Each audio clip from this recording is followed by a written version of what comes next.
chance and then you blew it. That is the most absurd statement of the year. Nice. Nice. Oh, baby.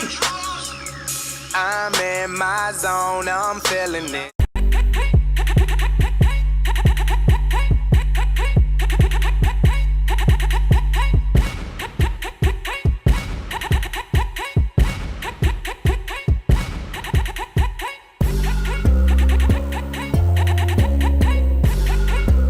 Live from West St. Paul Studios, it's time for MinneZona Sports Live with DJ Matty C and Paul the Shield Vold. And this is MinneZona Sports Live. We are back. Yes. Oh my goodness, we are back. Yes. Claps all around. Episode 286 coming back at ya. Yeah, as L.A. Knight would say. Yeah. So, without further ado, I'm your host, DJ Matty C, a.k.a. Matt Callahan, a.k.a. Kelly, a.k.a. Matty C, etc., etc., etc., and all the way in Granite City Studios in St. Cloud, Minnesota, Paul Voldy. Shield, what's going on there? Shield. You know, it's crazy to think that we haven't had the show in a couple of weeks, and I'm completely all out of sorts. This day has just been crazy to say the least. And well, now that we throw the show into the mix too, I mean, we might as well. There's a lot that's happened in the last 2 weeks that we definitely need to dive into for sure. There is a lot to dive into. Quarterback controversy, kind of, sort of. Blown out of proportion, kind of. Yes. Yeah. We will discuss that. But we got some opinions, and I'm sure the Zoners have some opinions. And yes, we missed you, the Zoners, yeah. Good.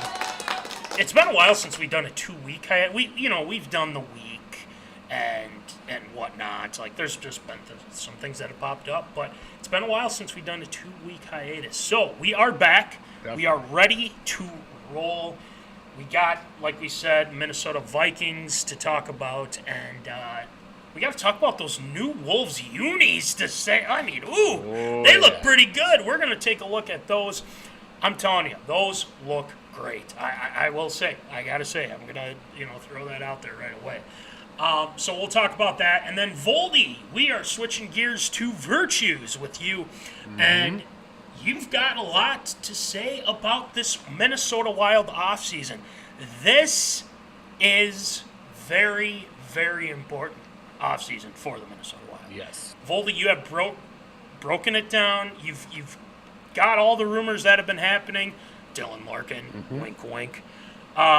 So we will discuss that with you for virtues. And ARA is stacked. Guys, the finals are happening, not only in basketball, but hockey as well. But Game 4 is happening literally right now. So I got the game in the background behind me, and we'll see if the Knicks can get a 3-1 lead or the Spurs tie it up. We'll see.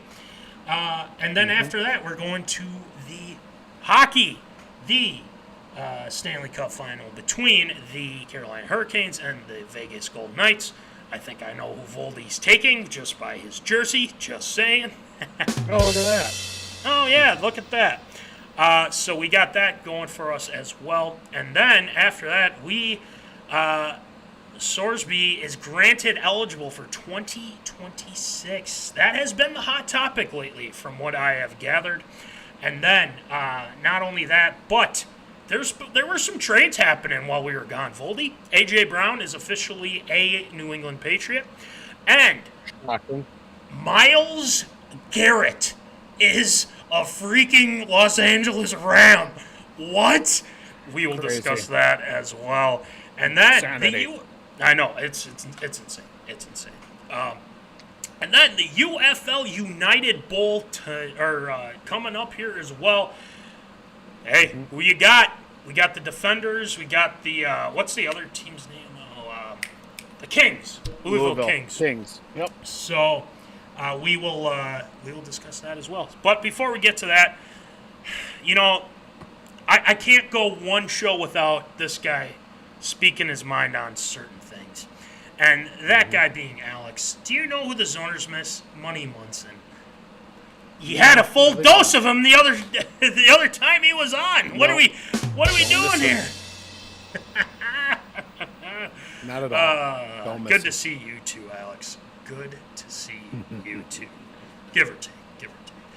Anyway, Voldy, we have a lot to talk about. We got to get started with this Minnesota Vikings quarterback deal. So I say we get it going with some Tater Tot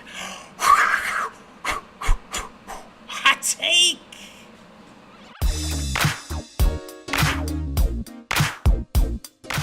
Fresh out of the oven, it's Tater Tot Hot Take.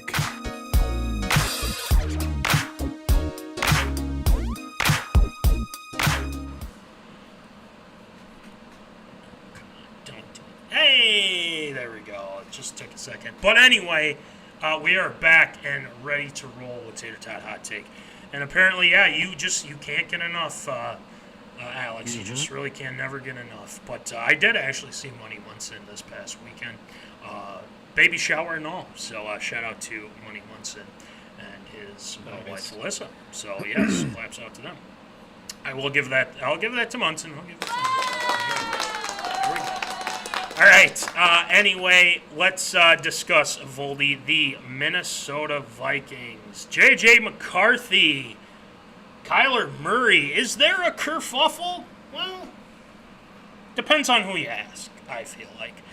And to be quite frank, Voldy and zoners that have, been on the show and known where we stand with this, I would say that we're okay with having McCarthy being competitive and being upset about them bringing in Kyler Murray. Now, he made some comments as we were gone, Voldy, which, of course, people are going to take. I mean, ESPN and the national media, sports media, for instance, will take it as, he doesn't like that. Kyler's in there. This is bad. What are they going to do? What are they going to do?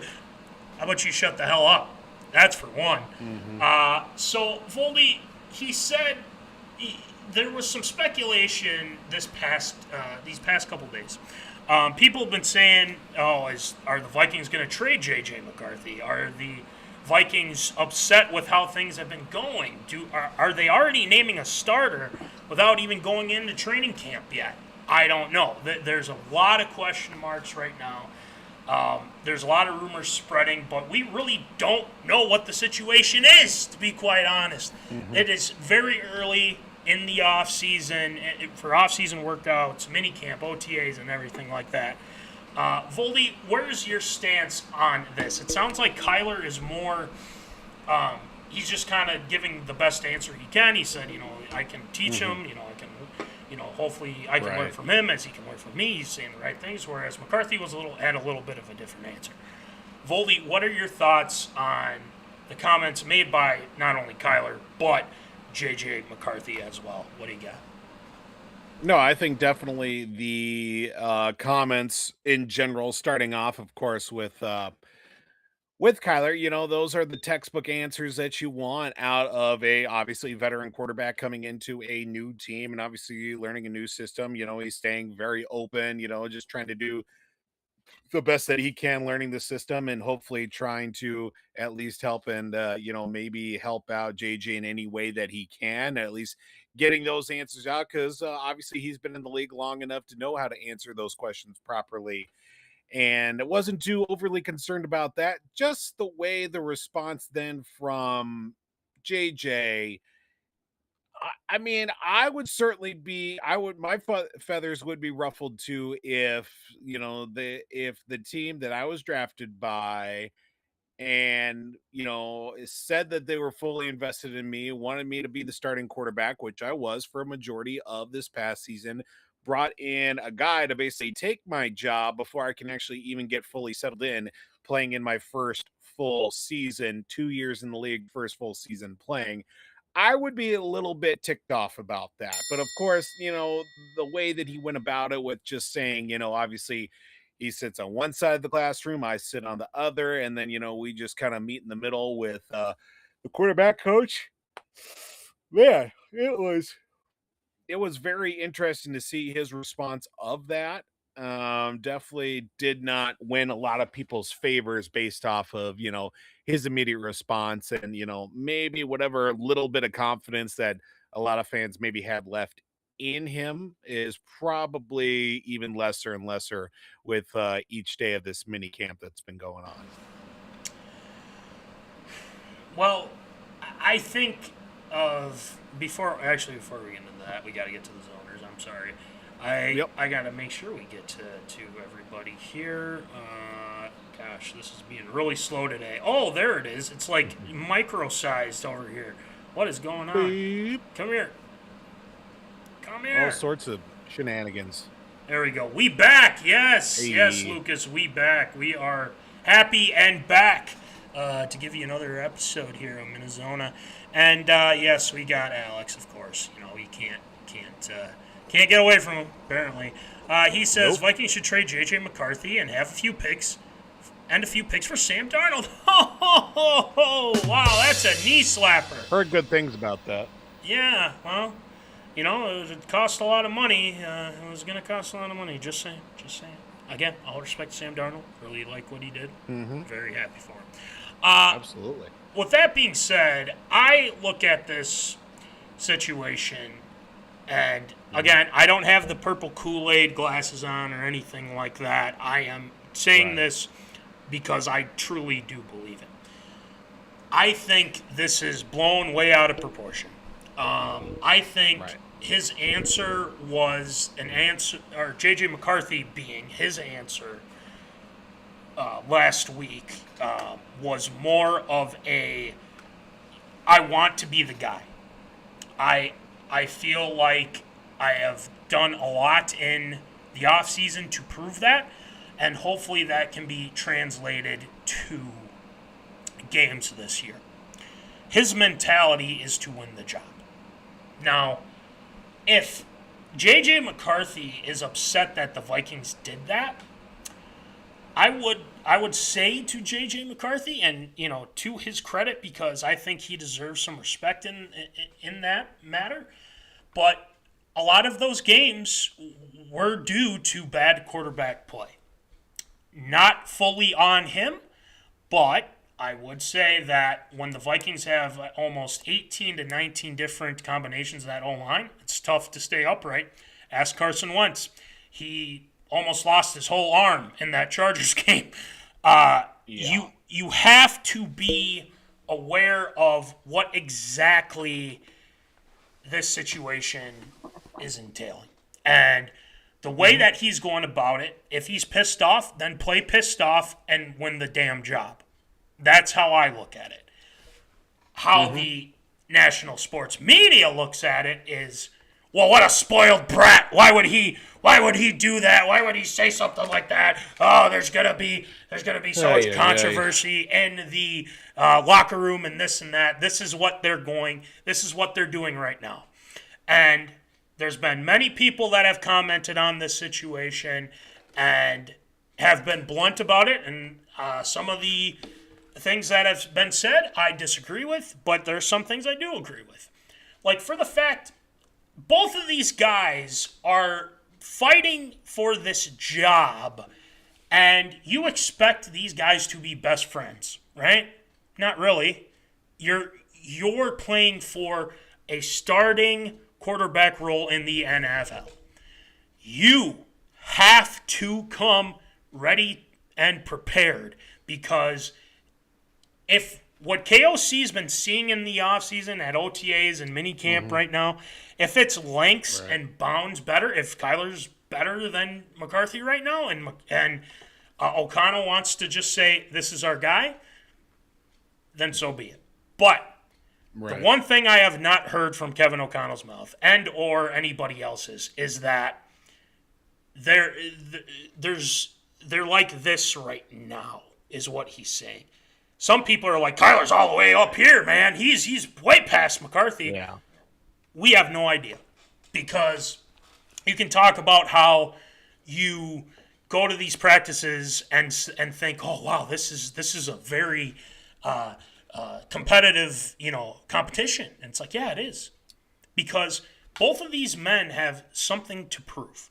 The Cardinals said, we're through with you. Goodbye. That is something to where Kyler Murray's like, okay, let's see what I can do here. Whereas J.J. McCarthy is at the point of, I'm pissed that they went and got somebody, but you know what? I'm going to work my tail off and make sure that I am ready to go once the season starts. So, one of the reporters, which is Kevin Seifert, who does a great job, and he kind of just outright asked him about and I'm paraphrasing here, but about the current situation and saying, like, do you want to be traded and stuff like that. And he said, McCarthy said this, I think I made it very clear. I wanted to be here before I got here. I love this organization. I love the coaching staff. I absolutely love these players to death. This is where I want to be. I feel like I can thrive in this system, and it's just everything played out exactly how I wanted it. I wouldn't want anything else to change. Now, people will look at that in national media and say, "Oh no, it's just a cover-up. It's a bunch of BS. Mm-hmm. Don't listen to it."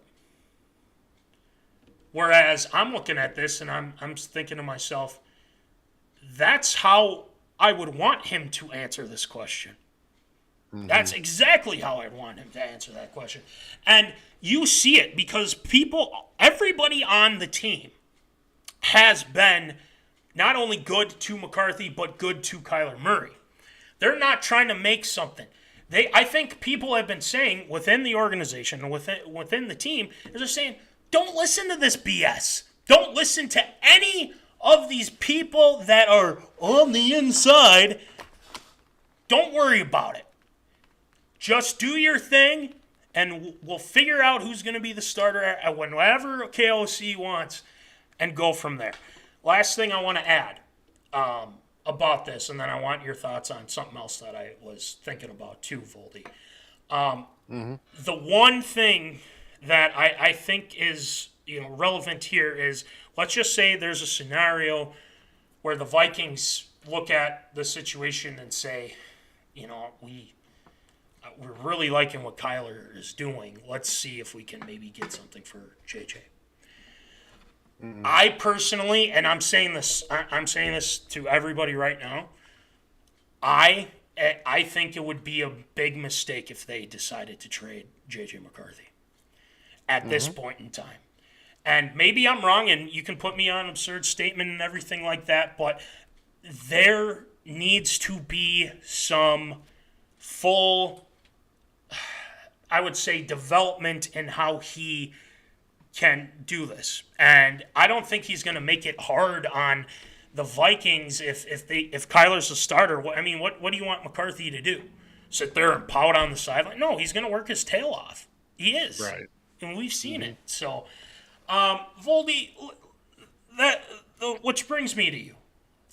What do you think about this trade talk? Do you think it would be a mistake if J.J. McCarthy is traded here before training camp? Because I think if they get to training camp, there's still probably a good chance he could be traded if things are bad in training camp. But at the same time, I think they want to see what he can do live action in the preseason. So, Voldy, what do you think? Right. What do you got?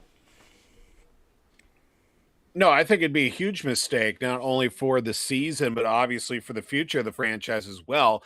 Obviously, you would have, Kyler Murray for this season, but if he does go out and ball out this season, would you be even able to sign him next season? And if you are, hey, that's great, but you're investing a whole lot for a guy that has been quote unquote injury prone in the past. Of course, with all the off the field stuff that he had in Arizona, that merits its own conversation.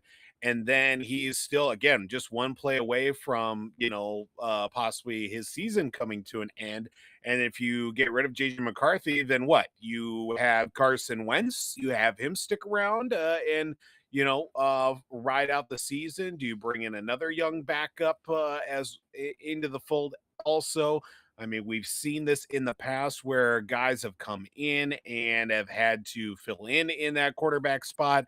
It's been to some mixed reviews, to say the least. But I think for the future of the Vikings franchise, in giving up on JJ McCarthy and quite possibly trading him before training camp would set back the franchise at least another 10 years. At minimum, another 10 years. Literally, this season is pretty much dead set on something. One of these two have to ball out. And like you said, there's injury history with Kyler. There's injury history with JJ already. Now, we're basing it off 10 games. And I don't think I've looked at those games and said, that he ain't it. Because we said the same thing about other quarterbacks. We've said, Sam Darnold, perfect, example there. So, and I think what Alex is saying is, gosh, why is it being so small? I don't understand. What the heck? If Kyler gets the job, Vikings might have to trade JJ McCarthy. I'm not ruling that out. I just don't know why they would, jump off that right away. I don't see how you can just say, you know what, we're just done since he's got the job. Because injury, I'm telling you, if we learned anything from last year, injuries can happen at any point. If you don't have a good quarterback behind him, you're in trouble. So, one other thing I want to bring up, and don't read too much into this. The national media might, but this is very interesting in itself. Kevin Seifert reported to, and this is yesterday, they're doing some reps 7-on-7. Kyler Murray threw consecutive interceptions on 7-on-7 drills on Tuesday, according to Kevin Seifert. Now, I'm not saying look, JJ, JJ's up here now. Trash. No. What I'm saying is he's trying to learn a completely new offense. He has been with, and he said this in his quotes the other day, is that, hey, I'm not used to having all, I'm not used to cutting the reps in half because, I've been on the starter and everything like that. And then, of course, the national media takes that as, what? How dare they? And whatnot. So I would say from this perspective, take it for what you will. But what I will say is that I think this quarterback competition is going to be more intriguing than what people think right now. I think there is a legit shot that McCarthy could win this out. I think there's a legit shot. I'm not going to put a percentage on it, but I think he's got an absolute shot. I don't think it's definitely not super high, but I think there's a chance he could. What up? Yo. And then I don't know why this thing, when we take a week off, something just happens to this stupid chat thing. So I might just have to read them from my thing here. But he goes, not if Kyler figures it out. Well, if he does, then great. I'm fine with it. I mean, look, this is a key season, not only for him, but J.J. McCarthy and Kevin O'Connell. I hate to say it, and I love Kevin O'Connell, but, that's just how it is. So, there's going to be more about this in the coming weeks, so I'm sure we'll be talking about it later on. So, let us know what you guys think, too. We'll see what happens. All right, let's switch gears here to the T-Wolves. Now, the big news out of the Timberwolves organization is that they have some new logo. They got new jerseys, and let me tell you, Voldy, and I sent this to you, and you said it perfectly. Fresh, exactly, and you gave it 2 thumbs up. So we're gonna do something a little different here on this show. I think it'll work on our real size version, but I just want to show you what they look like, and you guys have probably already seen them, but let's take a look, because our guy Kevin Garnett was wearing them. Yes, sir. Big ticket in the house. Yeah, it was. Let's go. So, let's share the screen here. Let's see if this works, Voldy. All right, Heyo. Hey! So I'll get this out of the way for now. But let's take a look here, shall we? Kevin Garnett, that is a blue Nas Reed jersey. Acknowledge your tribal chief. Nas Reed. Yes, acknowledge your tribal chief. And he is wearing the blue there. So for our one sec, people, for our real people, you can hear us, but you probably can't see us. But that's okay. We will adjust accordingly. So just listen to us for now. So there's the blue. Let's take a look at the white Jaden McDaniels on here. I gotta say, that one is fresh too. That one reminds me of when the Wolves were taking on the Nuggets in Game 7 back in 2024 and got it done. I like the trim. I like the white on this, so it looks good. Looks good on KG, obviously. And there's the blue again, but the black. I've been hearing nothing but rave reviews about the black jerseys as well, Voldy. I think that one is easy to like because obviously the trees. We talked about how those are iconic and they were brought back this year. Now they're pretty much a staple now for the T-Wolves as well. So those are kind of the three jerseys. I think I can. So there's Jade McDaniel sporting the white, looking pretty fresh. I think they're. No, okay. Let's go to Nas Reed, our tribal chief. The blue's good, looks really good, and then Jaden did the black. Perfect. Looks great. Looks fantastic. So. Oh, yeah. Let me ask Love the zoners and you, Voldy. What one? Oh, let's take a look at the court here. Take a look at that. Now, just think, Voldy, if they could have the trees around and everything, that would have been cool. And a nice outdoor court, I will say. But that looks pretty cool. So That'd be something.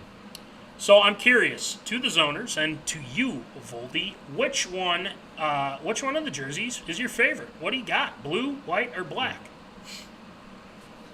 The black has been quite something over the last couple of seasons.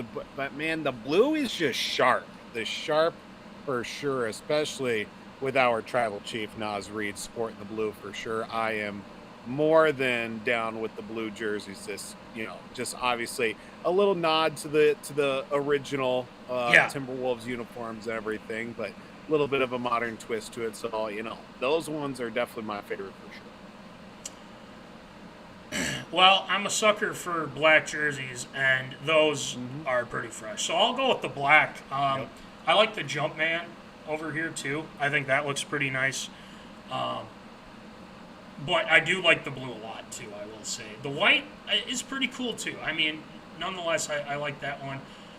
This is the core court right here, Voldy. That one looks pretty good, too. That. Pretty solid, like the logo. Let's get to... So Anthony Barron says he likes the blue. He likes the blue, so he's all in on the blue there, so that's good. Court looks good. I think that's it. So, my next question, Voldy, what do we think of that logo? Are we yay or nay on the new logo? What do you got?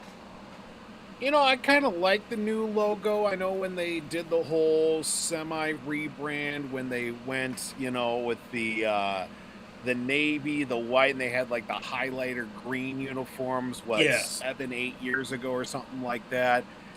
It was a little different and a little tough overall, but I like this spin that they have, of course, with the old and the new, of course, with the Timberwolf in the basketball too. That's just the classic look that obviously is a refresh while also still paying homage to obviously the original Timberwolves logo. Also, I do like the colors definitely are a little bit different with that kind of that lighter royal blue with the green also, as opposed to, when we went with like the navy, the neon green and gray. Right. That was just a weird one. And obviously the blacks too also blend in perfectly. Such a great time that they had with the with the team in 04 and everything that went to the conference finals.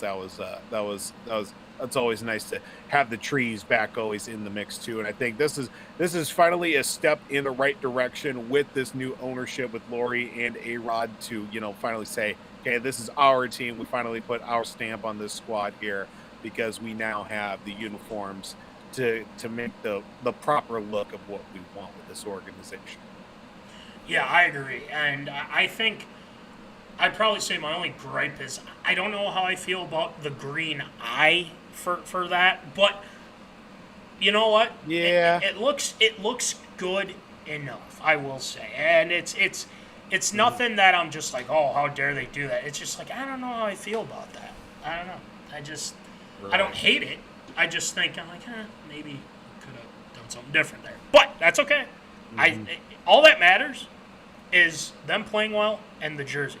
Jerseys look fantastic. So, if just as long as they don't bring back these jerseys. Remember these ones? Here, let's get you.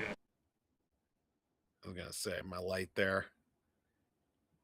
As long as they don't bring back these ones anytime. Yeah, soon. I don't know. That Seems. It's hard to. That one was rough. Yeah, it was rough.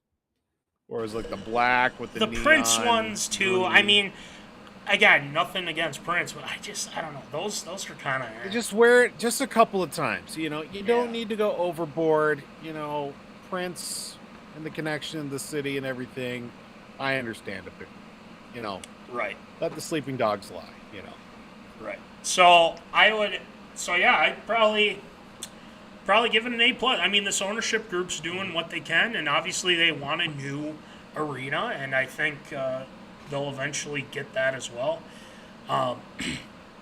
But we'll kind of see how this offseason goes. I mean, obviously the finals are happening right now, and once that's over, it's going to be full steam ahead. Let's see what they do here in this offseason. So we will keep you informed on that as well. So, yeah, nothing too much in regards to a lot of our sports teams, Voldy. I mean, we had the Wolves, the Vikings obviously kind of took headlines, but the Wild have some big headlines as well because now NHL season's about wrapping up here soon, and there's a lot of questions to be answered for not only the Wolves, Vikings, but the Minnesota Wild. So that's why we're headed to the Temple of Wisdom tonight. Voldy is going to break down some of these potential options, if you will, for the Wild here this offseason. So we're looking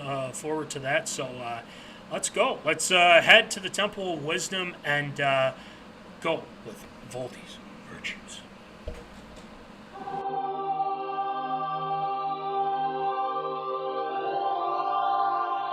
He has emerged from the Temple of Wisdom. Gather round for Voldy's virtues. All right, we are in the Temple of Wisdom, so Voldy, enlighten us with your knowledge. Of course, another solid season for the Minnesota Wild. It was this past year, including of which in the playoffs, they made it past the first round for the first time since 2015. A couple of key moves at the trade deadline, bolstered off, of course, the production and the dominance that we saw from a few key members of the Minnesota Wild on the international level through Team USA and bringing home a gold medal. Of course, the biggest move that was out of the trade deadline and, of course, through the season was the acquisition of Quinn Hughes to help out on that blue line that the Wild absurdly surely have needed over the last couple of seasons. But with everything that's gone into it, this offseason certainly is quite a big one for the Minnesota Wild, given the fact that there are multiple things as well. No longer the contracts of Zach Parise and Ryan Suter weighing heavy on the head of the franchise that's been handcuffed ever since they did, of course, make that move back in 2011. Those contracts were signed for those two perennial all-stars and hopefully future Hall of Famers as well. But now looking at it here with this quote-unquote wild off-season ahead, some big things need to be answered right off the bat. Of course, the big one, the big elephant in the room, of course, last season before is, are we going to lock up Kirill Kaprizov? Well, check that box off the list there. Now it's about, do we go out and lock up the big dog that is Quinn Hughes? After the season that he was acquired from Vancouver, of course, giving up future players in Marco Rossi and also Zeev Buium as well for the Wild. Of course, young prospects going to prosper very well out west in Vancouver. Now, of course, you have Quinn Hughes in the fold. You get him for a good prominent number of games. Second half of the season entirely, he was a big time factor for the Wild and their success, not only heading into the playoffs, but of course getting out of that first round and getting into that second round of the postseason. A guy that is definitely very handy on the blue line, but also not afraid to lead the rush offensively too. Very sound with the puck, very good on his skates at the same time. It would be foolish if not to bring back, of course, with Quinn Hughes, of course, after a good second half of the season that he did have, can also speak about how much the franchise has really turned a corner and at least be able to bring in guys, some buddies of his that maybe he's played with in the past, or maybe even some brothers at the same point.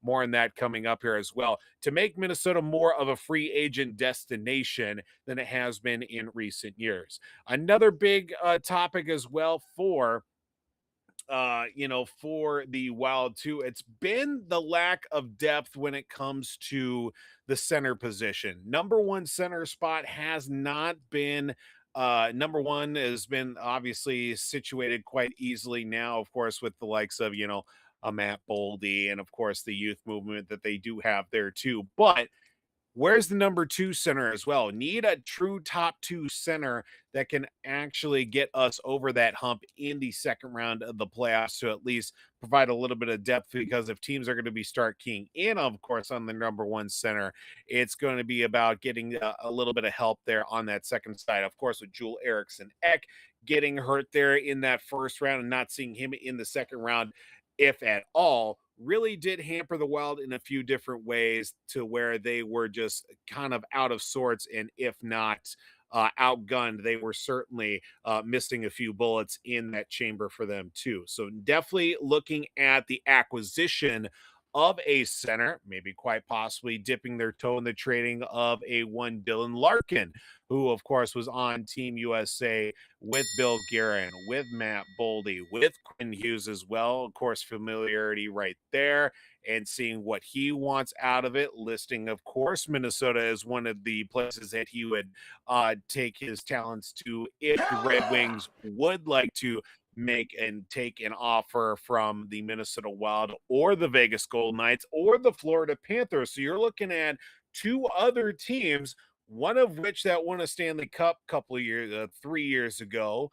What team right now that's also in the Stanley Cup Finals in the Vegas Golden Knights? Hey, look at that right there. And then also you throw in, of course, the other team, back-to-back Stanley Cup champions, 3 finals appearances as well in that time. And then you've got Minnesota, kind of the odd man out in that situation, but speaks to the fact that Minnesota is becoming a little bit more attractive to go to, as opposed to, okay, let's go to a team that I know I'm going to win a cup within the next year or so. But if you go to a team like Minnesota, you can start to lay that groundwork a little bit more and start to become a big time factor in getting this franchise its first looks at deep playoff runs and even maybe a Stanley Cup Finals appearance. So definitely looking at that situation with Dylanlarkin may warrant a little bit more. Now, of course, if you do decide to throw out an offer, of course, for like a Dylanlarkin, a Robert Thomas as well from St. Louis, what's that going to mean for the back end? Of course, you do bring in, of course, a couple of notable guys that maybe are quite valuable on the trade market as well for the Wild. do you give up a Danila Yurov or a Yakov Trenin maybe? Or, of course, a lot of teams maybe want a little bit of help between the pipes. Of course, the extension given out to Gustafsson has maybe taken his name off the board, but a Jesper Wallstead, of course, the Great Wall of St. Paul, definitely draws a lot of eyes. Like, you want our number one guy, we want your number one guy in the net, or at least your 1A, 1B in the net as well. So definitely having a Wallstead to dangle as a trade chip, quite possibly, would be worth of noting if you want to make that next step with this franchise to go after a Dylan Larkin, obviously a Robert Thomas as well, big significant names at that center position. Now, another thing to also take in consideration, of course, we talked about with the salary cap getting hurt in the last, 15, 20 years, it has certainly felt like with the Parisian Suter contracts, those now off the books. But now the NHL salary cap is going to start going up a little bit more. It's been going up quite steadily over the last 5-6 years, most notably. With that cap going up, can the Wild make the moves that they need in order to be serious contenders? Now, it's certainly something to take note of. If you want to make money, you got to spend money. Now, of course, with the ownership, if they want to be able to be quite considerate enough to invest, and of course, with, we've seen now with billguerin a season that he did have with this Straight group, cash, of course, homie. which was pretty much a put up or shut up type season here for the Wild. Of course, you go into the year, you re-sign Kirill Kaprizov, big time money. In fact, you probably got him at the absolute best price that you could before the salary cap even went up. You'd probably would be adding on at least another $4 or $5 million to his current contract. I believe right now he's making 18, 19 million a season with his contract, if not 20. Now, if he would have signed that extension coming into this offseason, we'd be looking at probably 24, 25 mil a season for Kirill Kaprizov. Straight so cash, him homie. at a bonus. Now with that cap going up, that's going to widen out the margin a little bit more. You could probably get in a little bit nicer with Louisvillekings to lock him up for, let's say 7 years, I think would probably be the year. Don't even ask me about the number. I'm not a capologist or knowing what a guy is worth, but as long as you've got him locked up for anything past 3 years, I'm certainly happy as well. But then you also look at, too, some of those other notable free agents and how that could be played out, with that also being into with what you currently have. Roster management is another big factor with this Wild squad. And of course, a handful of notable veteran unrestricted free agents. You have Vladimirtarasenko, who rediscovered his game, fountain of youth here with the Wild this season, especially in the back half of the year. An acquisition at the deadline with Nick Foligno, of course, joining his brother Marcus in the fold. And then also Matszuccarello, the ageless wonder, if you will, that still finds a way to be as productive as he can. Of course, with him playing right alongside Kirill Kaprizov, it's hard not to put up those big points one way or another if you're Matszuccarello. Which of these guys you look at here are going to be most successful for the longevity of this group? Now, we also have to throw in the fact, too, Joel Eriksson going to get a full offseason to recover and come back this next season is going to be absolutely crucial here, especially given the fact that, if they do go out and look at a forward like a Dylan Larkin, would a Dylan Larkin or Robert Thomas benefit playing with a Joel Eriksson? Abso-freaking-lutely. Now we're looking at guys third line, fourth line to really round off this lineup a lot more. You get guys like a Nico Sturm. Michael McCarron also got locked up as well with a nice 6-year extension, $20 million contract for him. That really bolsters that third, fourth line. But when you look at of the notable guys on the roster, do you keep Zuccarello for another season or do you let him go? That's a tough call, because then if you get a Dylan Larkin, do you put him up on the top line with Kirill Kaprizov, or do you kick him down to that second line, quite possibly playing with a Joel Eriksson? Me, honestly, you give Zuccarello a couple more years, let him ride out into the sunset as a member of the Wild. That way, him and, Kirill can still put up those big numbers and be productive as well, while also having that great success that we've seen over the last 3-4 years. Now, Vladimir Tarasenko was a great, great story this season here for the Wild. Of course, kind of rediscover his game and how he has really rebounded from those glory years. Of course, winning a Stanley Cup in St. Louis, and he ended up in Ottawa, up in New York, and then ultimately finding his way to I believe Detroit last season. Kind of fell off from that point as well. Now getting a little bit more life. I think another team would value his services most definitely as a veteran presence in a lineup. So I would be okay with letting Tarasenko walk, but it's only going to be, of course, after the season that he had. He will definitely get more money than he's probably going to be worth somewhere else. And then you have Nick Foligno, of course, a guy that has, of course, obviously being brother of Marcus Foligno, is certainly having that nice play in the lineup too. But a guy I'm sure wouldn't mind sticking around at maybe a lower cost if it meant that he would be able to quite possibly find a way to get a Stanley Cup here in Minnesota. I would not be against having, Foligno in the lineup. Him playing with his brother would be fantastic down on the third, fourth line, quite possibly, or maybe bouncing in and out of the lineup.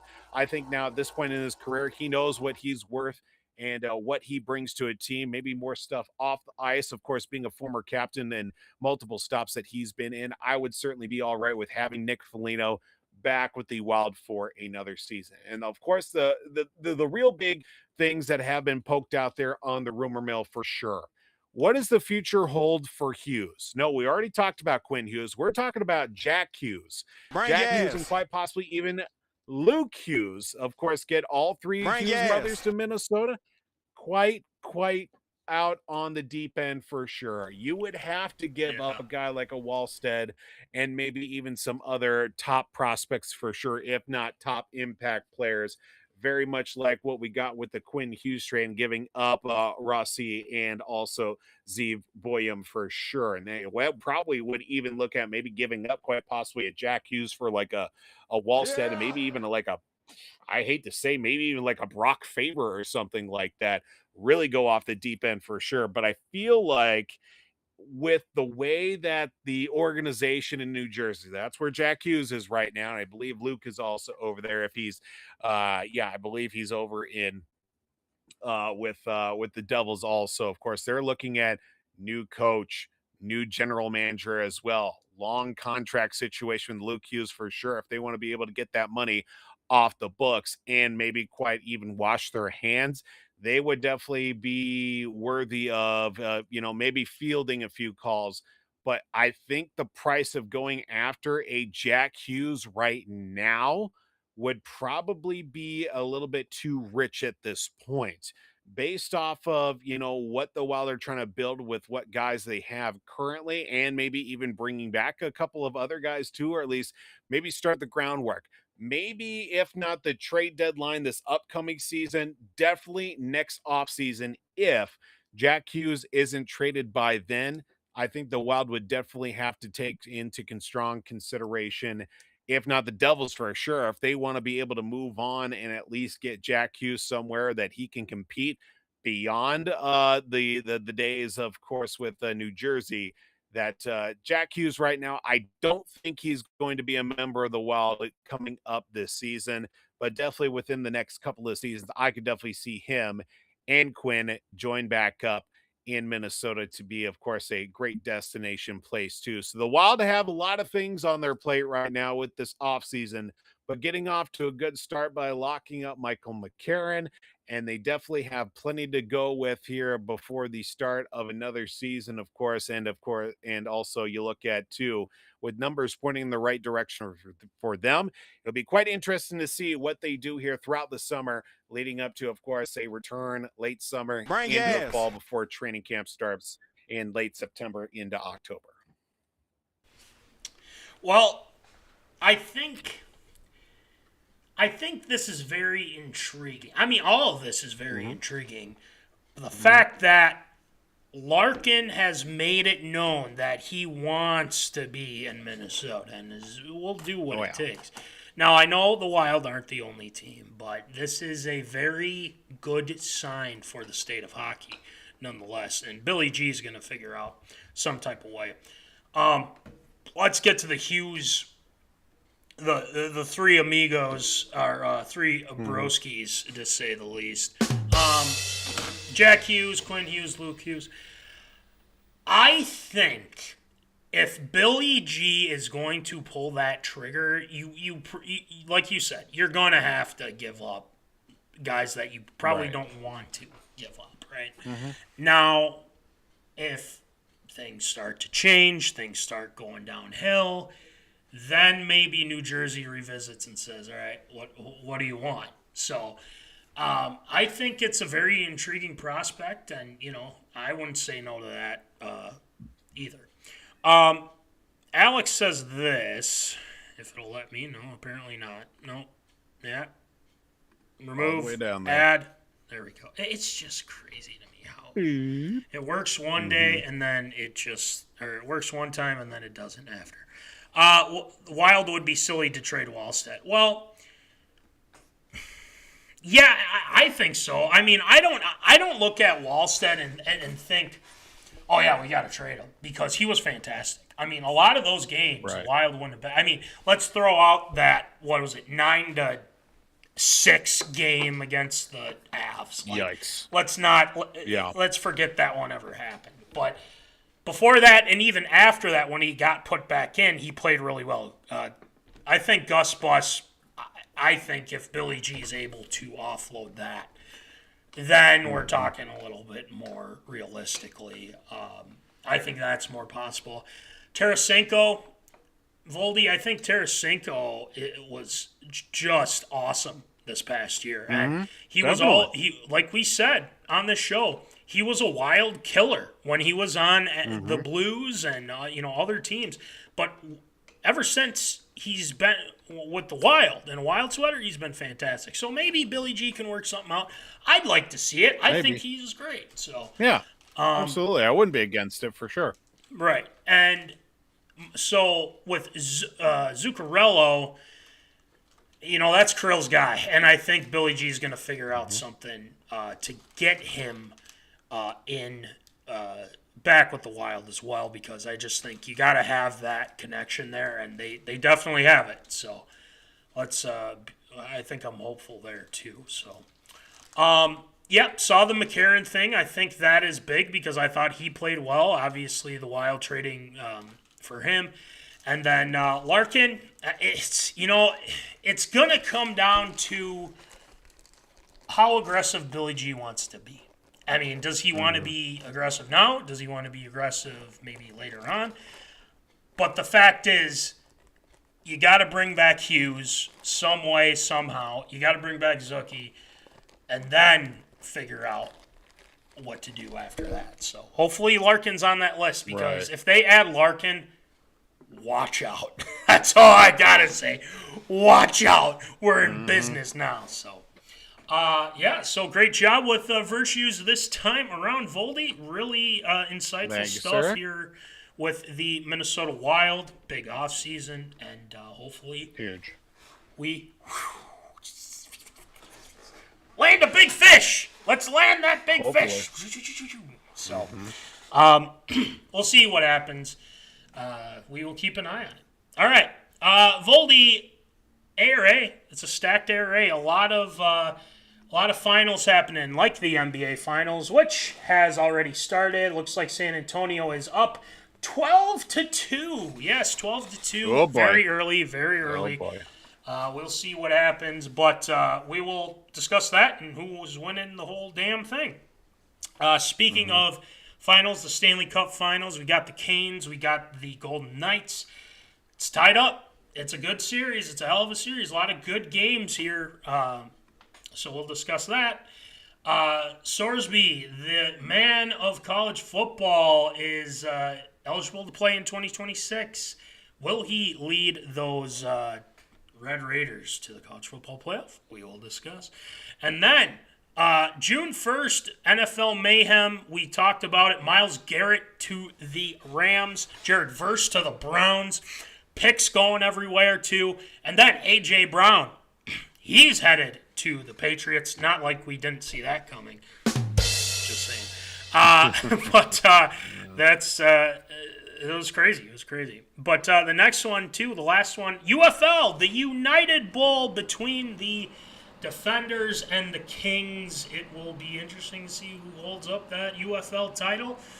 I just wish our Battlehawks were in there, but it is what it is. But anyway, without further ado, let's get it going. What's up? Absurd or approved? It's time for everyone's favorite segment, Absurd or Approved.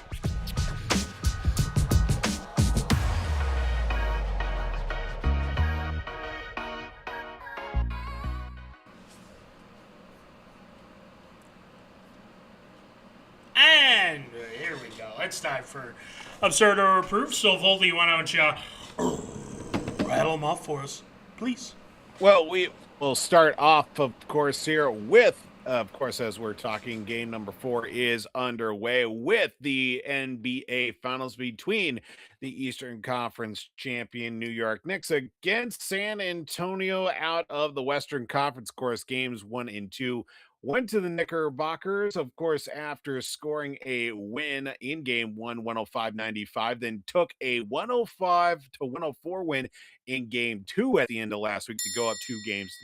But the Spurs did bounce back, stealing one at Madison Square Garden with a 115-111 victory. And of course, as we also heard just a few minutes ago, Spurs up early on the Knicks as well in game 4. So the road team has been the beneficiary of their play here in the, of course, NBA Finals, of course, with the Knicks getting a bevy of rest for sure, sweeping the last 2 rounds to get their way to the finals, while the Spurs have had to take the long road for sure, going up against of course, with San Antonio going up against Oklahoma City in the Western Conference Finals, which went all the way past a 7th game. Now, of course, with this matchup, of course, in game number 4 underway, and the Spurs up early in that contest, looking to tie the series at 2 apiece. Who takes game 4 and also ends up hoisting the Larry O'Brien Trophy?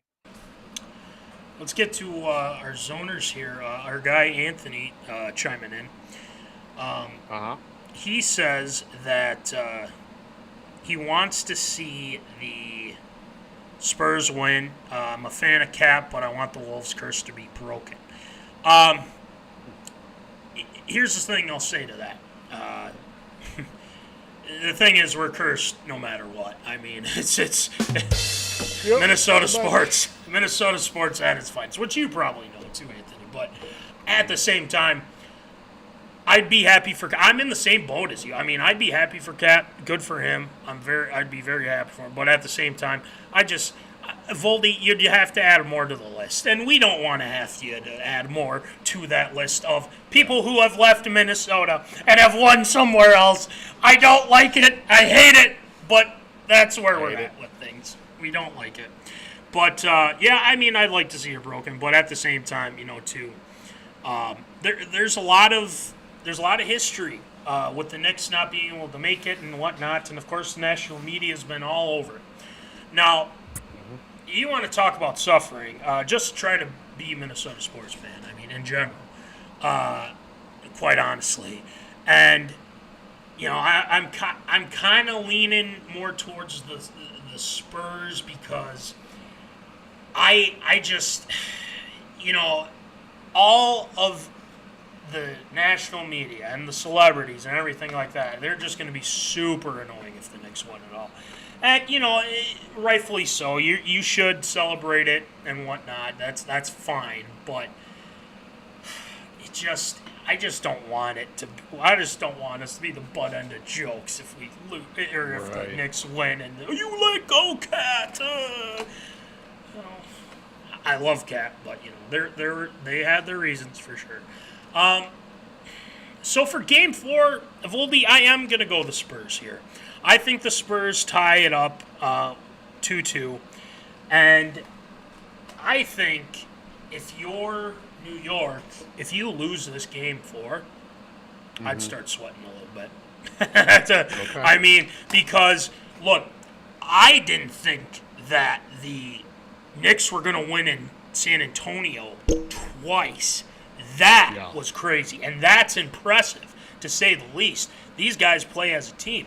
Now, Game 3 was a little bit different. The guys didn't play as well. Cat didn't have a awesome game like he had Game 1, Game 2, but I still think this is going to be a close series. Now, I think this is going to go to 7 games. I truly believe it. I think this is going to 7 games, and unfortunately, I'm sorry, Knicks fans, you're going to have to wait a little bit longer.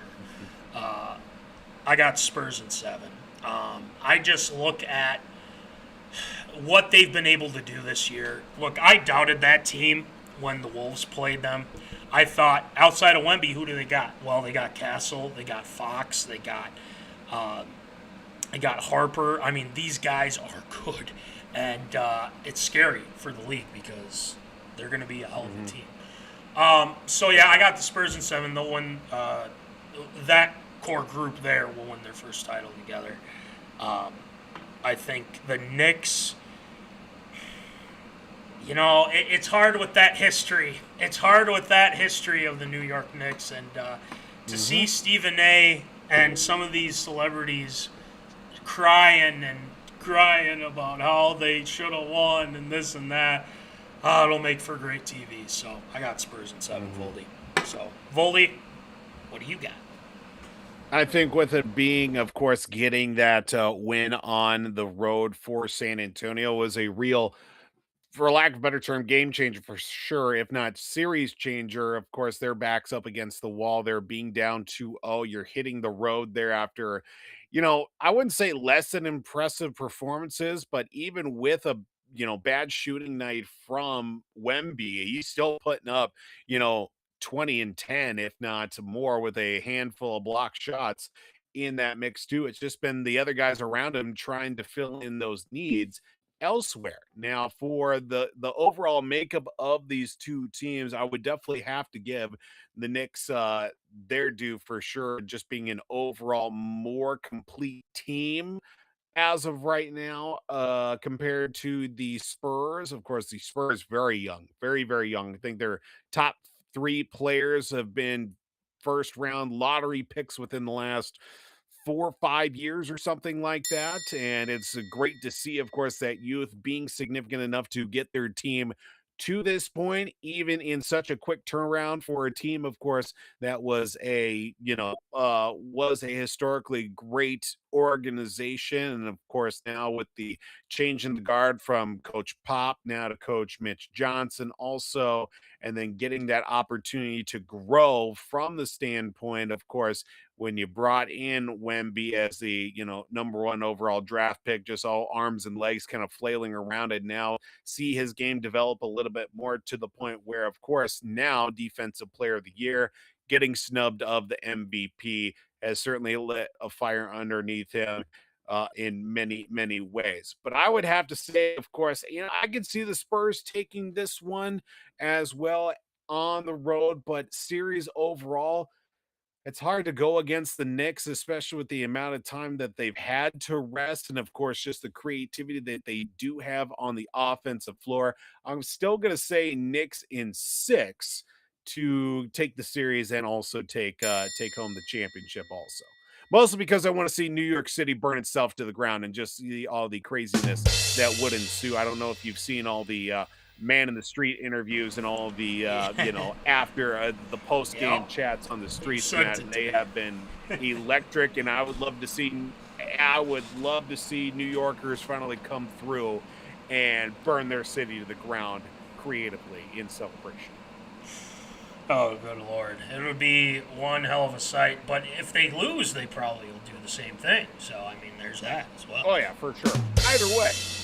Either way, something's getting burned. Yep. So, we'll see. But from one finals to another, Voldy.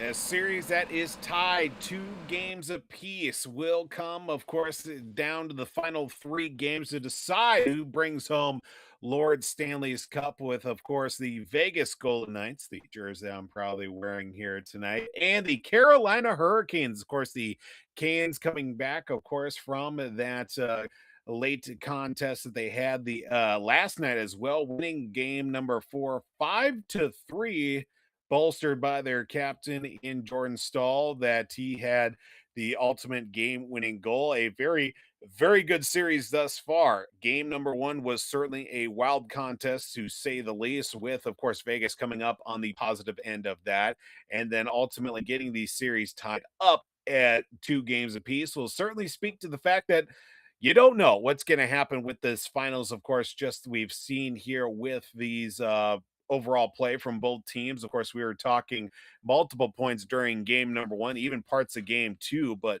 Vegas is definitely a fast team for sure, and definitely is a very good team as a whole. But Carolina, the other side, if they stay out of their own way, stay out of the penalty box, definitely as equal, if not a superior team to their own right. Now, with game number 5 coming up here tomorrow night, and I will certainly say with this too, who takes home the Stanley Cup, with Canes taking game number 4 and tying the series at 2 games apiece. Well, I can't remember if I mentioned this before we left on our 2-week hiatus, but what the hell happened to the Avs? I mean, oh my God, they got obliterated by the Golden Knights. I mean, I was just like, this was the team that we played and we struggled against, and they get walloped by the Golden Knights. I know there was a couple injuries, so I know that was going on, but still, they have a talented enough team. They were supposed to take it all, from what I've gathered. Question to our guy Alex, what the hell happened, man? It's been a fun series. I've honestly enjoyed it. We were up north, and I was watching, I think it was might have been game 3, I think, anyway. But Vegas was up like 3-0, and then all of a sudden the Canes start coming back. I think it was 4-3. Canes tie it, and then they win it later on. But it was a great hockey game, and I really enjoyed the way both teams were playing. And I don't want to see Vegas win another one, just because I want to see the Canes finally do it and get a Stanley Cup. So I'm going to go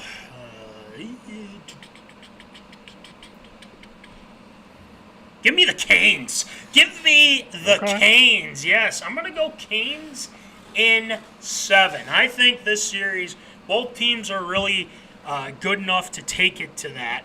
I wouldn't be surprised if it was 6. I wouldn't be surprised at all.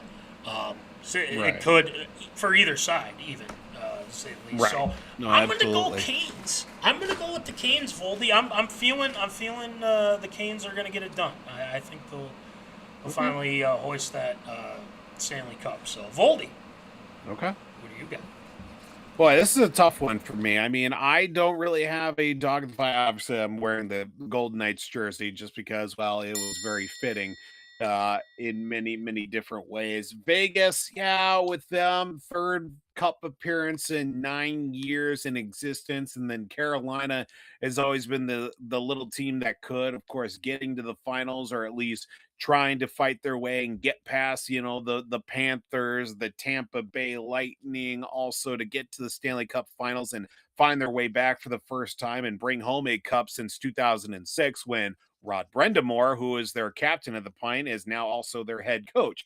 Would be very cool to see, of course, a former Hurricane turned to coach now be the coach that led his his old franchise to a Stanley Cup. But there are definitely a lot of guys that can definitely step up in the situation. But looking at, of course, just where we've gone here with this goaltending too, you got Carter Hart in the net here for Vegas, and then you also have Freddie Anderson for the other side with Carolina.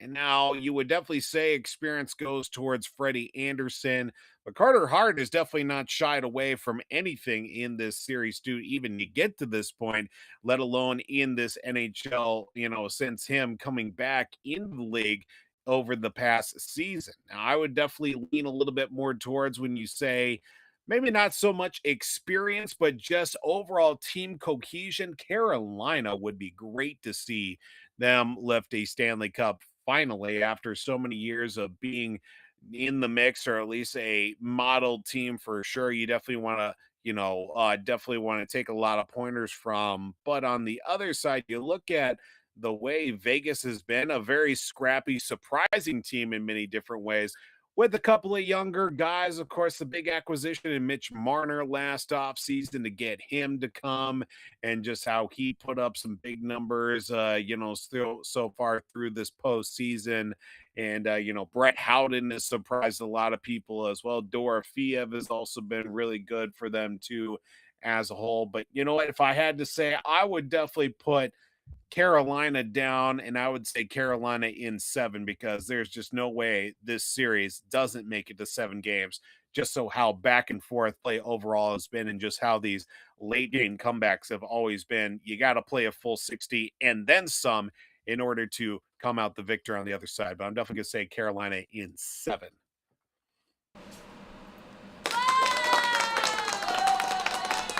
You got some really good series going on. I mean, the Spurs and the Knicks are having a great series. This is a great series. We're spoiled. We're really spoiled right now. So, yeah, go Canes. Canes in 7. Let's go. All right. From the ice to the college football field. Voldy? Well, heading to the world of college football that has now been flipped on its head and really has done it to itself, will now take center stage yet again, as was granted in an injunction in a Texas court.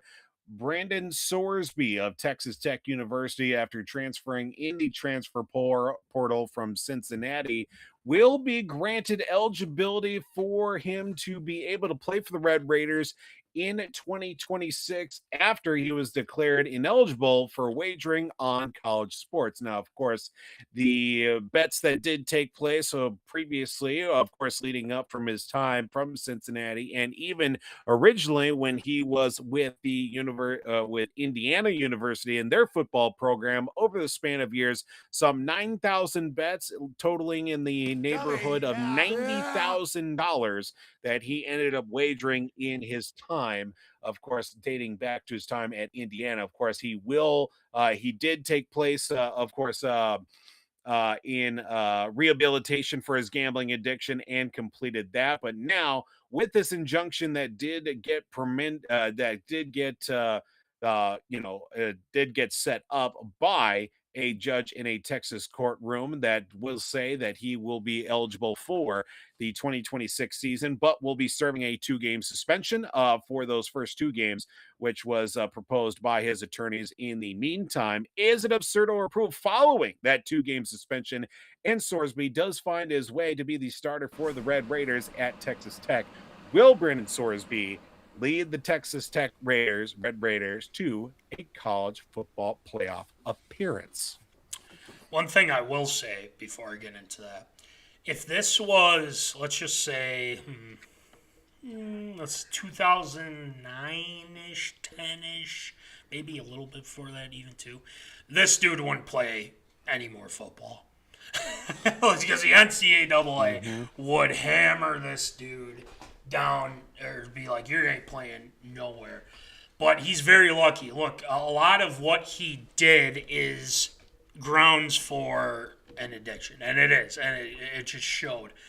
Look, I've never had that type of addiction before. I don't know much about it, but at the same time, it sounds like once you do it and you keep doing it, you say, I'll stop, and then but then you don't, and then if it's hurting your cause here for more and more, losing more and more money or gaining more and more money, I mean, that violates a lot of rules. And, I know the NCAA is corrupt too, but at the same time, he broke the rules. And I think them being able, his attorneys and his lawyers being able to just say, okay, 2-game suspension, then after that, he's good to go.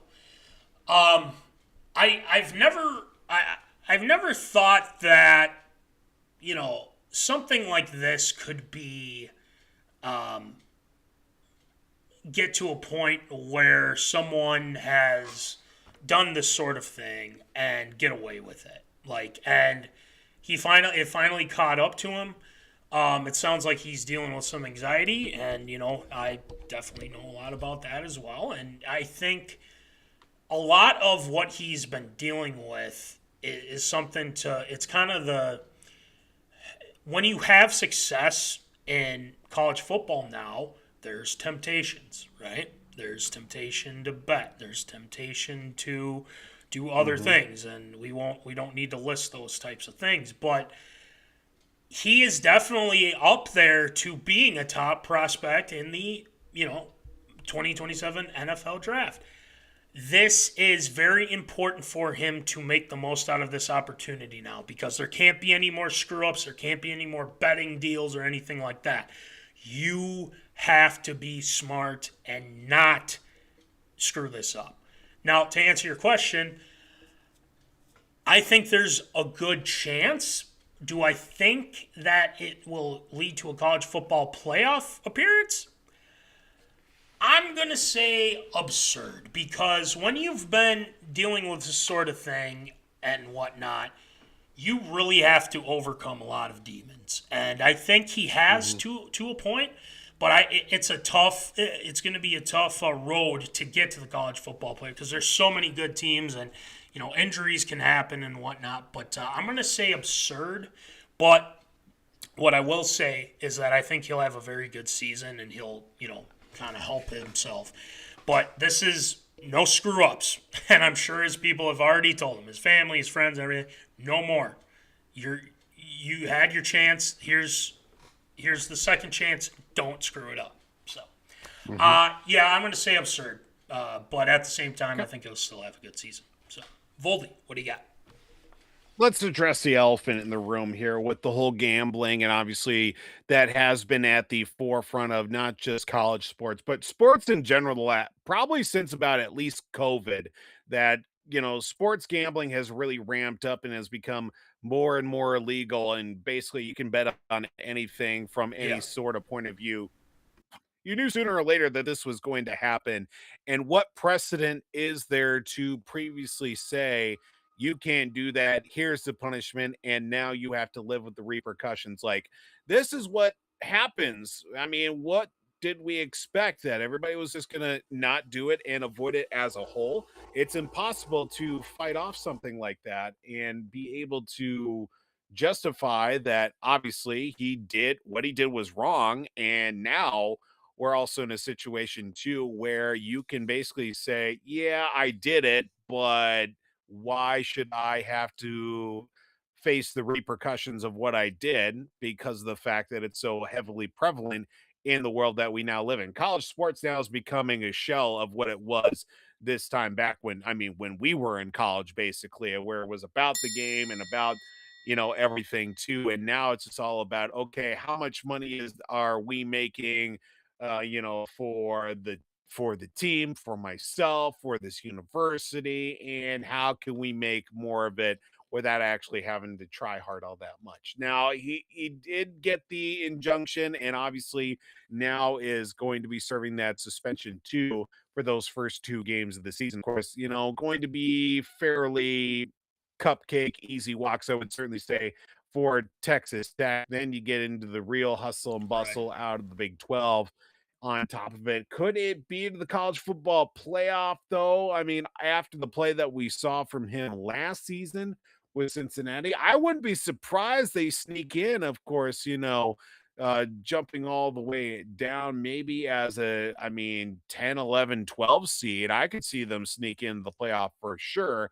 That Big 10 is certainly, or Big 12, I should say, is definitely going to be very tough, but they have to put themselves out there as a premier team for sure, because of course the Big 12 doesn't get the same are going to be the same as in years past for sure. But I would definitely say it's got my stamp of approval. I think Sorsby will definitely find a way, if and when he does get back in the lineup for the Red Raiders, that he'll be able to lead them to a college football playoff. Just with the amount of money that they have been dumping into that program too from Cody Campbell and all that oil money that he's just been chucking in there left, right, center.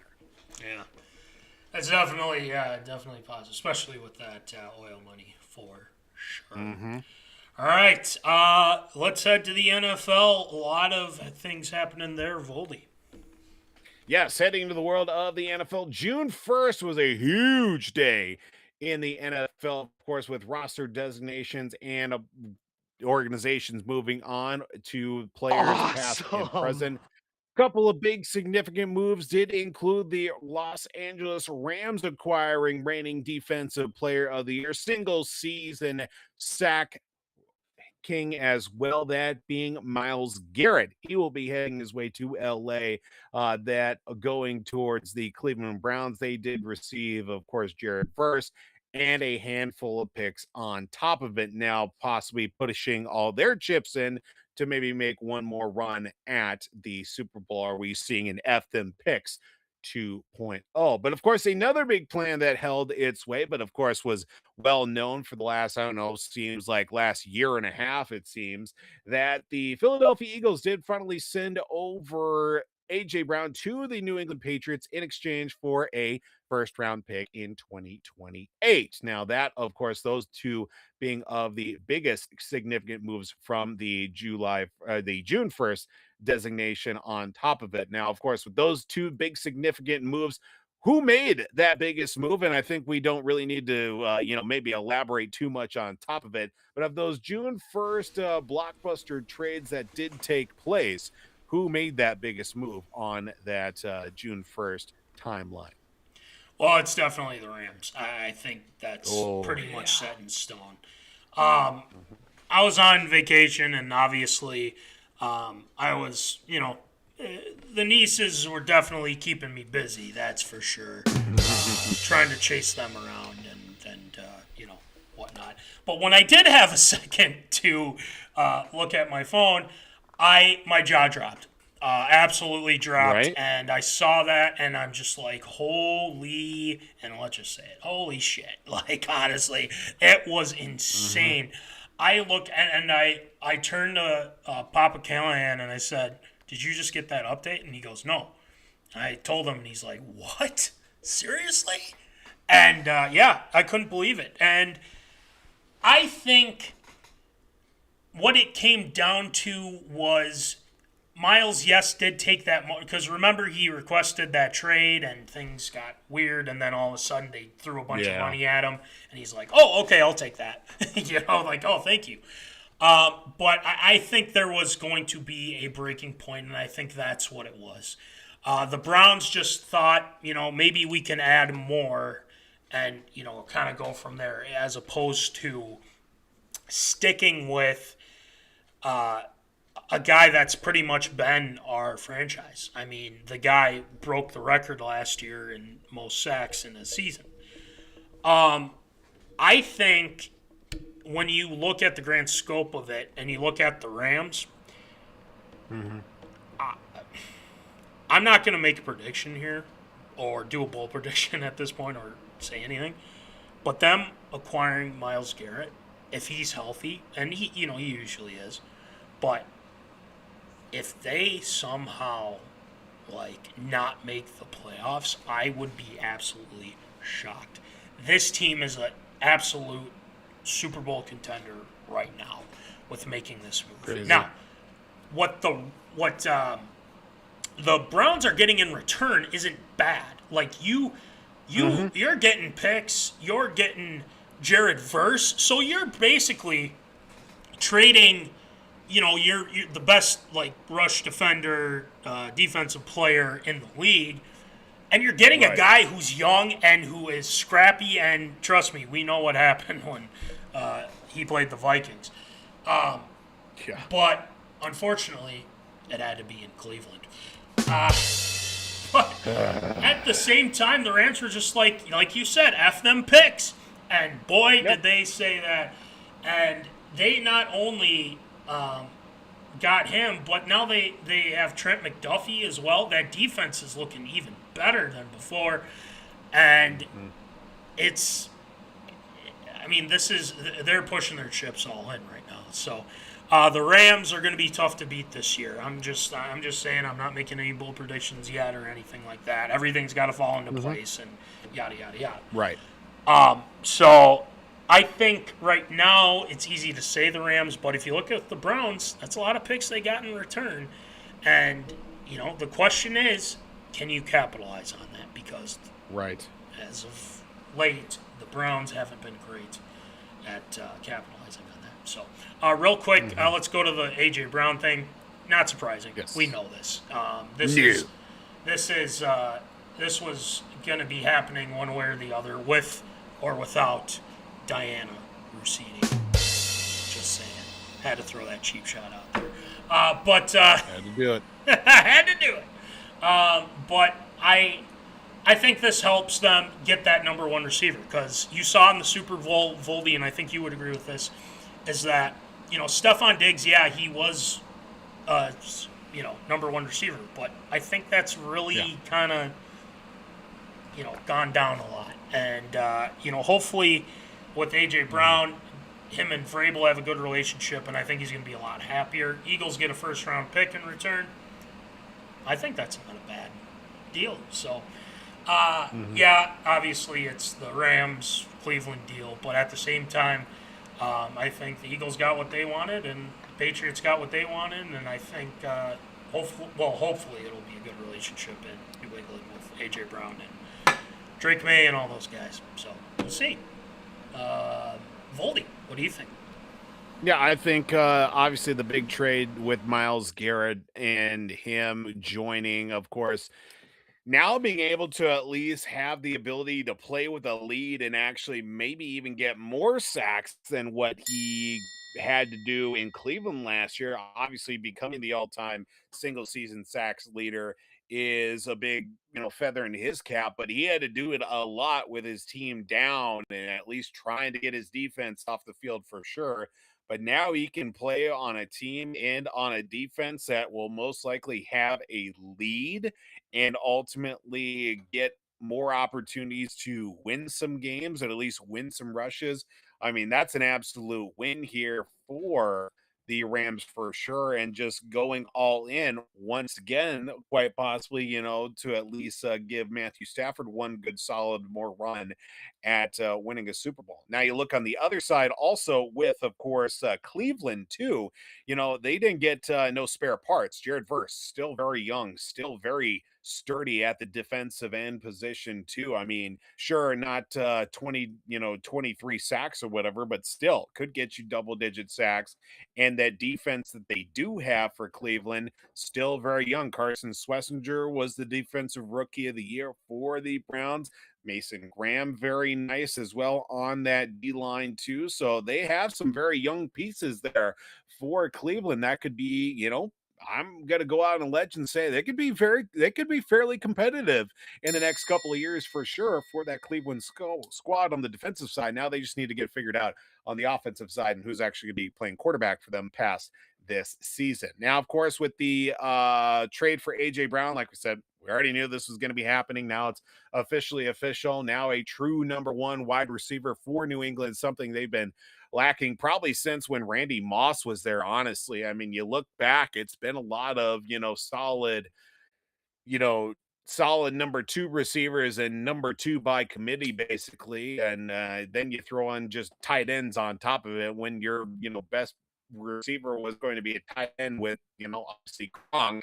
And it's been just a battle just to see who is going to be that number one guy for them. So I think, I think that big move for, for mylesgarrett to head out west is definitely going to be something to keep an eye on for the season ahead.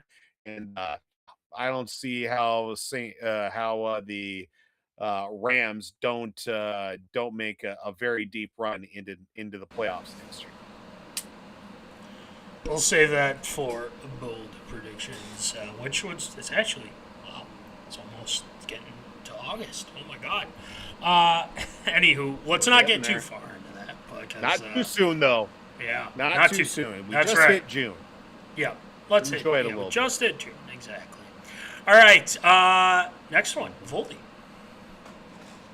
Well, we head to the world of spring football, where it will be in the nation's capital. DC Defenders taking on the not the Orlando Storm, the Louisville Kings. Of course, after the playoffs that did take place for the UFL, which will be this coming Sunday from Audi Field, the host and reigning defending UFL champions in the DC Defenders. Excuse me. Yes, that is the DC Defenders.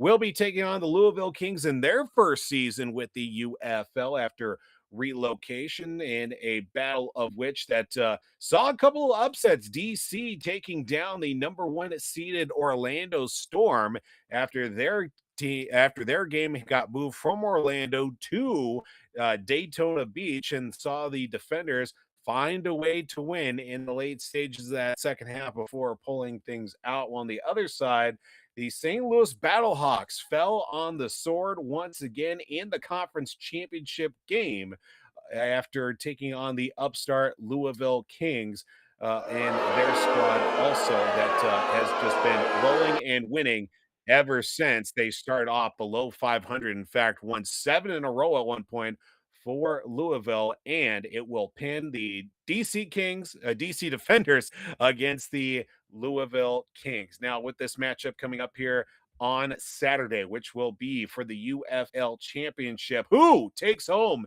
the United Bowl Championship with the DC Defenders taking on the Louisville Kings? I just want to say, too, I feel really bad for our St. Louis Battlehawks. Congrats on a great season.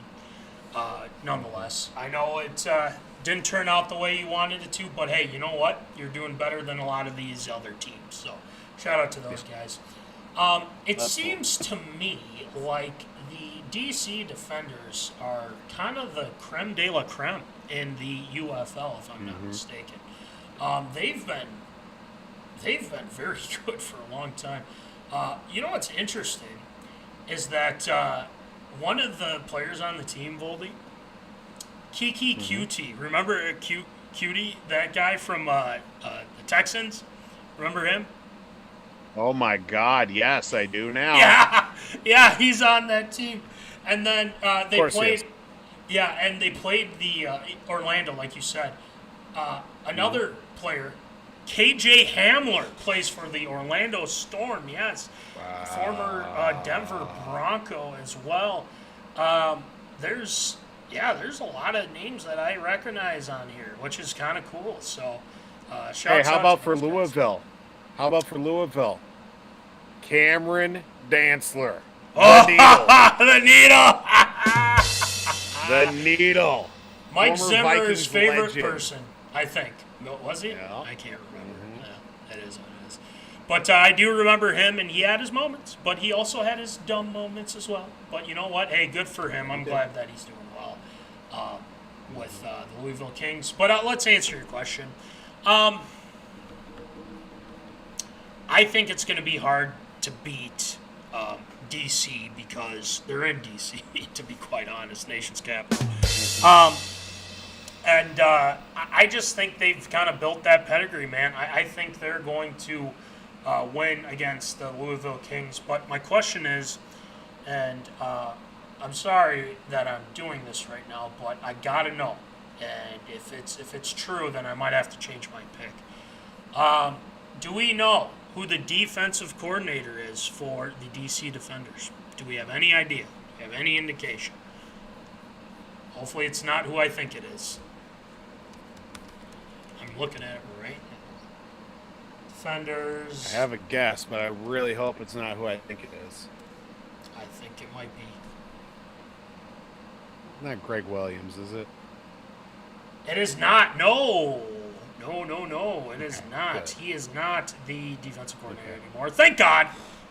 That's good. Thank God. But, look at that. His son, Blake Williams, is taking over. Oh, how about that? Oh. Even worse. Well, I guess there's going to be a lot of headhunting, to say the least. But, no, still, I'll take DC. I'm going to go DC. So what do you got? I will admit I haven't watched a lot of UFL football this spring coming into the summer, but I did watch last weekend. Wasn't a whole lot on TV, so I made a point to watch DC take on obviously the two playoff games as well, because I was really hoping that Orlando would find a way to win there. On a home field game with Anthony Becht, former St. Louis Battlehawks head coach. And I really wanted to see the Battlehawks make it in there too, even with all the changes that they've had most recently with Ricky Prohl as head coach, Luis Perez as their starting quarterback. But DC is a very interesting team based off the fact that they've had to go to their third different quarterback this season after Jordan Te'amu blew out his ACL, I believe the third game of the season, third or fourth game of the season, and everybody had written DC completely off, and they just barely snuck into the playoffs too.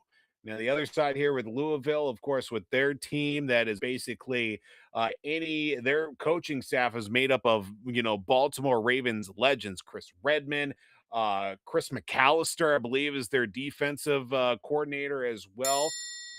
Just former Raven legends up and down the lineup for them too. They've had a really good running game here this season as well. That's really picked them up for sure in that regard. Defense has picked up a few things coming into the playoffs last handful of games. Of course, even getting those 7 straight wins for Louisville too to even get into the playoffs also. Boy, this is going to be a tough one, but I feel with having the home field advantage for DC, that will be the big difference maker. I am also going to take the DC Defenders, and boy, that championship beer snake that they are going to have built up there at Audi Field will be something quite the sight to see there coming up on Saturday. You know who's performing at halftime? Biddy. Yeah, that's right. That's right. Ding, ding, ding. 50 Yep. Cent is performing at halftime, so I'm gonna have to maybe check that out. So I will definitely get it rolling. So, but yeah, I got DC unfortunately, and to piggyback off of what I was looking for, Greg Williams is the defensive coordinator for the Tennessee State Tigers. Or wait, excuse me. Hold on. Join the staff. Tennessee State. Oh, okay. Yeah, he is the D coordinator for them. I thought it said head coach, and I'm like, that's a bad idea.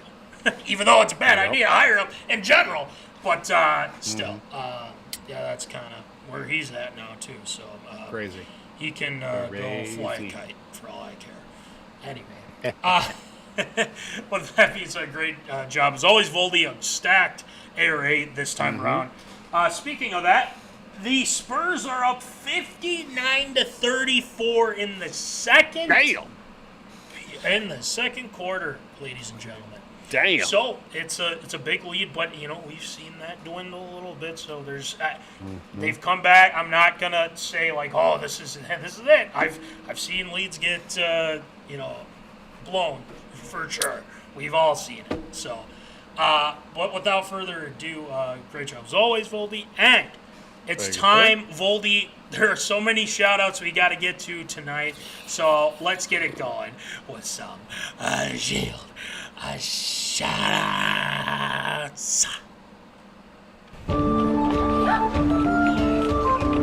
Shield shoutouts.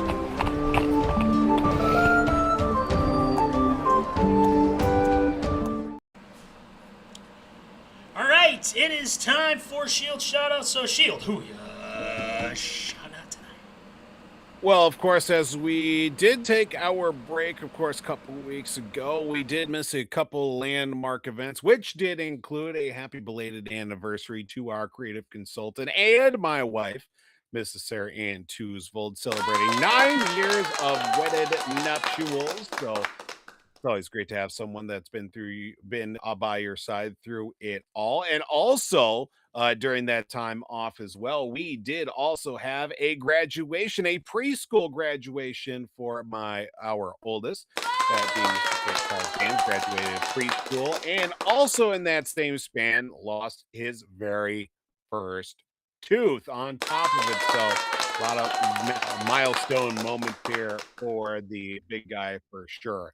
Others of note did include Minnesota Wild winger Marcus Foligno did, of course, win the NHL's King Clancy Memorial Award for his humanitarian work, and of course that relating to the realm of cancer awareness and research through the Hockey Fights Cancer Initiative as well. If you saw the video, of course, with the help that his brother Nick did throw in there, also, it's been great to see that help and happen as well for a great guy and a great player as well for the Moose himself and Marcus Foligno. Sadly, with Shield shoutouts here, we do have to end on a couple sour notes. Unfortunately, rest in peace to longtime NHL tough guy, multi-time Stanley Cup champion Claude Lemieux did pass away sadly after he lost his battle with mental illness on top of it all. And also a legend in his own right, of course, not only just being the father of a legend, but also a notable sports writer within the Twin Cities, hosting, of course, a radio show in his own time. Larry Fitzgerald Sr. did pass away. Of course, the name sounding familiar for Pro Football Hall of Famer Larry Fitzgerald Jr., who will be enshrined in Canton, as well as the longtime sports writer in the Twin Cities did pass away. And sadly as well, rest in peace to former longtime NBA coach and former Timberwolves coach Rick Adelman did also pass away this past week. And that is going to do it for Shield shoutouts this week. Yes, great job with Shield shoutouts. RIP to all of those guys. Adelman, especially during those years of, Ricky and I think, was he part of, or was he with Caleb? Yeah, I think he was. I want to say he was. Caleb was here for a while. So I thought he was a very good coach. I think he definitely did some great things. Obviously, Larry Fitzgerald Sr., RIP. He's, he was a guy that, told it like it was. And, he was a great father, especially to Larry. And, Larry's such a great guy, too. Claude Lemieux, especially the NHL tough guy. Foligno, congrats. And congrats to our guy, Case. Yeah, we love it. Congratulations. He graduates preschool. He's been here since the inception of the show. And, we're happy for him, especially losing his tooth. And, yes, happy belated anniversary as well to you guys, to Voldy. So, great job. We will, that's going to do it for episode 286. Zoners, we are back. Yes, we're back. We're ready for some, it's kind of a time, there's still the finals, but, the Twins are playing, even though it's been... I debated on talking about it, but at the same time, I don't want to get even more pissed because they've been playing, terribly. Injuries. Oh, by the way, did you know, Voldy, Buxton's hurt? Yeah, who would have thunk? Again? Who would have thunk? Yeah, he's hurt again. So, a lot to factor into them. We'll probably talk about them at some point, but, so. All right, with that being said, let's take a look here, guys. We got merch. You know the deal. Look at this hat. Look at this hat I got here. That is a Minnesota Vikings hat. Well, if you're like, oh, do you have kind of a different style? Oh, yeah, we do got different style. Like you said, we got the Wild. We've got the Gophers. Yeah, We've got the Twins, or if you want to change it to something else, you very well can. We got the Viking secondary logo. We got the OG hats that are still available as well. Yeah. And who knows, there could be a giveaway soon. You never know what might pop up. Just saying. And we got the stickers. We got the shirts. We got the sweatpants as well. So make sure you talk to one of us and we'll get you going. Shout out to National Fleet Graphic for the stickers as always. And shout out to our guy, W2 Performance, Will Rattel, www.w2performance.com. Follow all of his socials medias. He is ripped out of his mind, I swear to God. I think he could play in the NFL again. I think he'd be still a force. He is very in shape. Shout out to our guy, Will Rattel.